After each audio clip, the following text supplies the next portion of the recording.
जल भराव की स्थिति क्या है और जो हो रहे थे विभाग से कार्य उनकी क्या प्रगति स्थिति है सर? ऐसा है कि गंगा में अभी जो गेज है वो 52.7 है, जो 57.615 से करीब 5.5 मीटर नीचे है डेंजर लेवल से। और पानी की रफ्तार भी बहुत तेज़ नहीं है, तो लोकल बारिश हुआ था उसके वजह से गंगा में पानी बढ़ा है। और अभी जो है जो भी काम कराया गया है वो गंगा के सब सुरक्षित है और हमारे जेईई मौके पे तैनात है, काम करा रहे हैं। सर इस पर बहुत हवाला मच रहा था कि गंगा में जो भी आपके विभाग से वर्क हो रहे हैं वह समय से पूरे नहीं होंगे, लेट काम चालू हुआ था।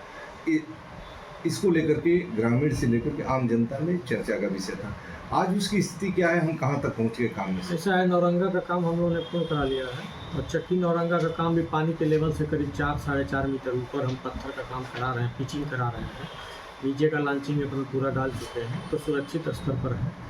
और दुबे छपरा का काम भी 91% हो गया है, यहाँ भी पिचिंग का काम चल रहा है, लॉन्चिंग अपन पड़ गया है।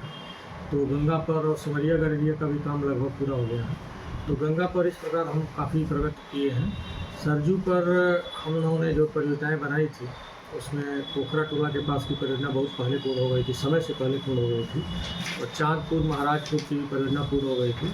महाराजपुर में कुछ जगहों पे जो कटर हमारे बने थे उसके बीच में नदी पानी कम था तो सी बनाकर कुछ कटान थी, लेकिन हम लोगों ने बाढ़ बचाव कार्य करके पाइप वगैरह डाल करके उसको एज इट इज़ रोके हुए हैं अभी, और अभी कोई ऐसी घबराने की स्थिति नहीं है।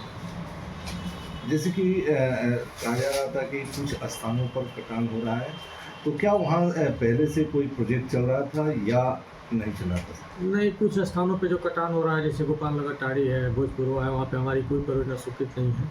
और नदी की धारा पूरी तरह जो है बलिया की तरफ शिफ्ट हुई है उधर से, और मेंडरिंग करते हुए नदी कटान कर रही है, जिस पे हम लोग सतत निगरानी किए हुए हैं और प्रयास कर रहे हैं कि इसको रोकें।